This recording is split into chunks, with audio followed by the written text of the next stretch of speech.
हुजूर अस्सलाम अलैकुम वरहमतुल्लाहि वबरकातुहू। हुजूर ने उत्तर दिया, व अलैकुम अस्सलाम वरहमतुल्लाहि वबरकातुहू। कुछ अहमदिया मुसलमानों ने तबलीग के दौरान खलीफतुल्लाह की स्थिति पर सवाल पूछा। सवाल इस प्रकार है, क्या कुरान की कोई आयत है जो यह निर्धारित करती है कि खलीफतुल्लाह अल्लाह का रसूल है? हम विनम्रतापूर्वक इस प्रश्न पर आपका उत्तर सुनना चाहेंगे। हुजूर का जवाब, इस सवाल का जवाब पवित्र कुरान की कई आयतों में मिलता है। अगर हम पवित्र कुरान में गहराई से उतरें तो हम पाते हैं कि अल्लाह ने दूसरे सूरे यानी अल बकरा से ही कहा है कि वह धरती पर अपना नुमाइंदा यानी खलीफा भेजेगा। अल्लाह कहता है, देखो तुम्हारे रब ने फरिश्तों से कहा, मैं धरती पर एक प्रतिनिधि अर्थात खलीफा पैदा करूँगा। अल बकरा अध्याय 2 पद 31। अल्लाह जिस खलीफा को नियुक्त करता है वह अल्लाह की ओर से आता है, न कि किसी मनुष्य द्वारा चुने गए व्यक्ति द्वारा। वह केवल अल्लाह से निर्देश लेता है यानी ईश्वरीय निर्देश।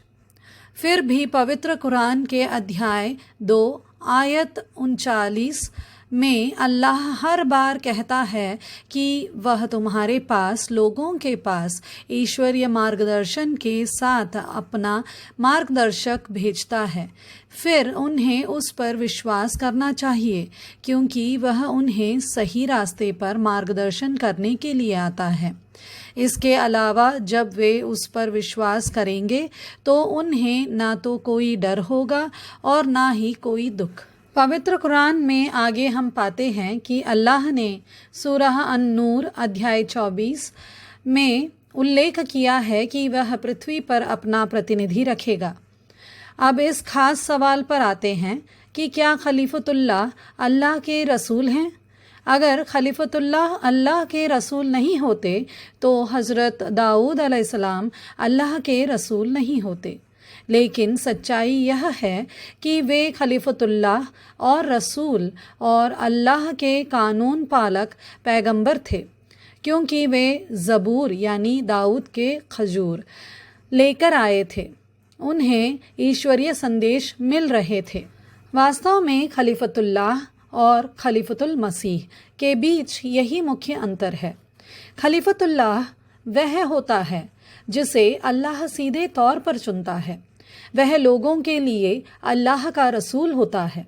अल्लाह उसे पवित्र आत्मा यानी रूहुल खुद्दूस के साथ उठाता है और उसे निर्देश देता है।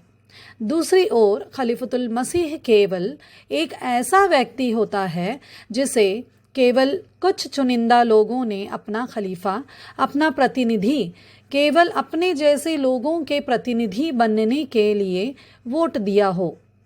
अब अल्लाह खलीफतुल मसीह का मार्गदर्शन कर सकता है या नहीं कर सकता है, लेकिन वह हमेशा अपने खलीफा यानी खलीफतुल्लाह का मार्गदर्शन करता है, क्योंकि खलीफतुल्लाह वह है जिसे उसने अकेले चुना है, लोगों ने नहीं।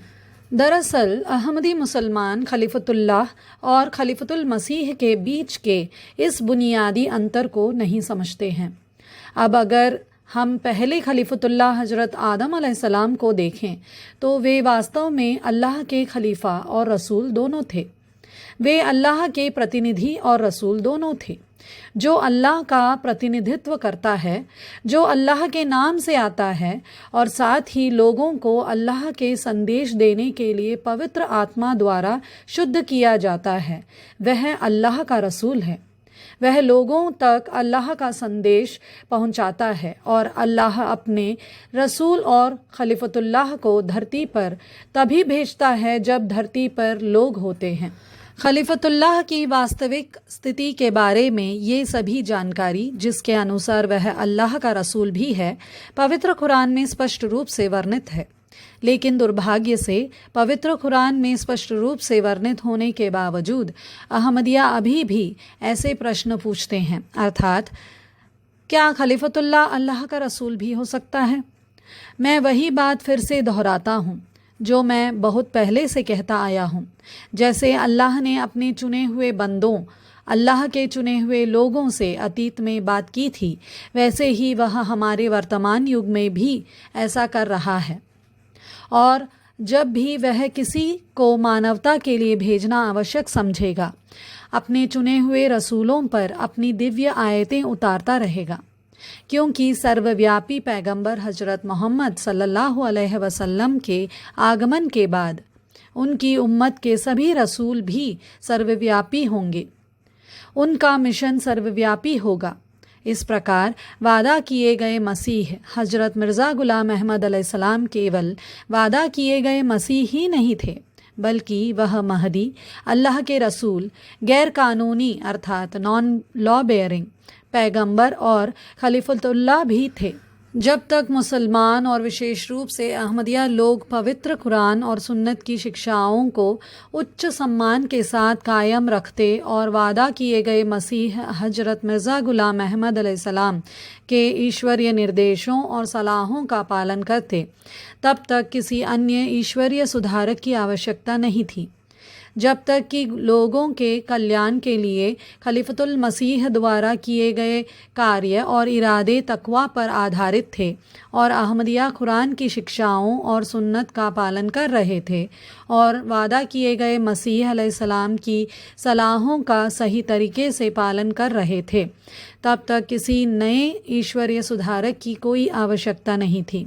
लेकिन जब उन्होंने सभी सीमाओं को पार कर लिया और इस्लामी शिक्षाओं को त्याग दिया और सभी प्रकार के पापों में गिर गए और बेईमानी को अपना लिया और सत्ता के भूखे हो गए, तब अल्लाह ने एक बार फिर से अपने खलीफतुल्लाह, अपने रसूल और हज़रत मोहम्मद सल्लल्लाहु अलैहि वसल्लम की उम्मत और वादा किए गए मसीह अलैहिस्सलाम की जमात के भीतर एक नए मसीह को भेजने की आवश्यकता महसूस की, ताकि इस्लाम की सच्ची शिक्षाओं को एक बार फिर से पुनर्जीवित किया जा सके। बेशक हज़रत मसीह मौद अलैहिस्सलाम ने खुद ही भविष्यवाणी की थी कि अल्लाह ताला 10,000 से ज़्यादा मसीह भेजने की ताकत रखता है और वे अपने तय वक्त पर आएंगे, जबकि उनके ज़माने के लिए तो वे यानी हज़रत मिर्ज़ा गुलाम अहमद ही हज़रत मसीह मौद अलैहिस्सलाम थे। जज़ाकल्लाह हज़रत खलीफतुल्लाह, अस्सलामु अलैकुम वरहमतुल्लाहि वबरकातुहू। हुज़ूर ने उत्तर दिया, वालेकुम अस्सलाम वरहमतुल्लाहि वबरकातुहू।